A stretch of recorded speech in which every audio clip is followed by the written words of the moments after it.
Hello there, this is Mr. Broderick, and I'm going to talk to you today about the ladder method of division. It's one of the algorithms we use today to teach kids to do division. It will transition them later into the standard algorithm, but this method is really going to show them the magnitude of the numbers they're working with and help them understand exactly what they're doing a little bit better before they just move on to that standard algorithm, which is more efficient but doesn't really lend itself to the understanding of what is actually happening with the numbers. So let's try one. Let's try 456 divided by 6.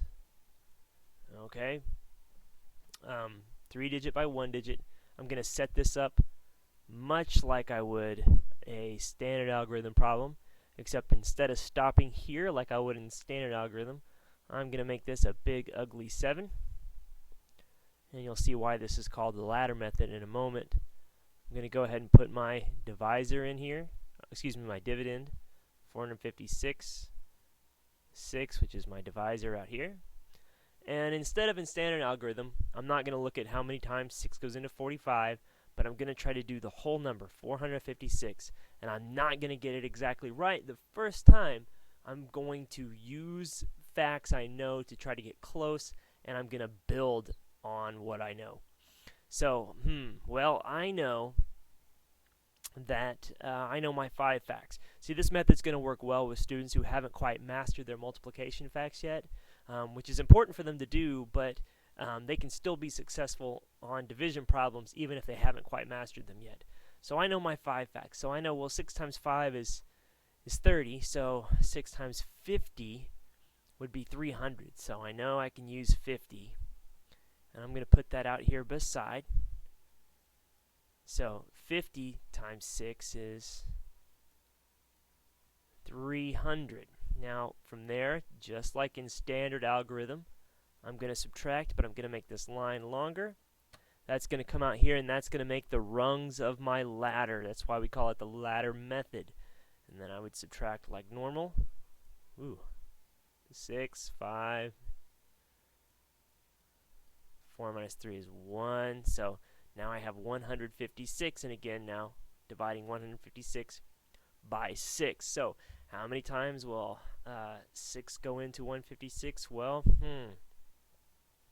I know 6 times 2 is 12, so let's try 6 times 20, because by doing it by a multiple of 10, I would end up with 120.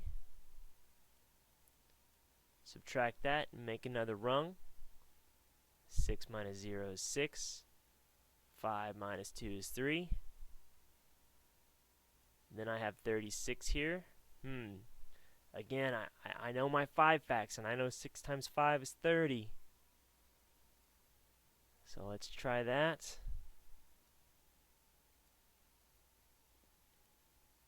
And then I'm left with 6. Oh, don't forget my rung. 6 divided by 6 is 1. And that'll give me 0. So now I know I've got my answer here in my ladder. Now I'm going to add everything in the rungs together.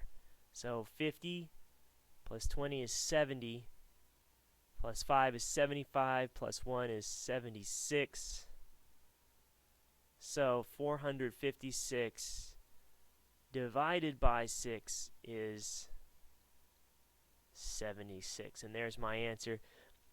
So you can see how I'm using the things I know to build this problem, so I can figure it out without having to be completely solid on my multiplication facts yet. So this is a good method that we use, and it helps kids also understand exactly what's going on with these numbers and what they're doing with it. All right, thank you very much.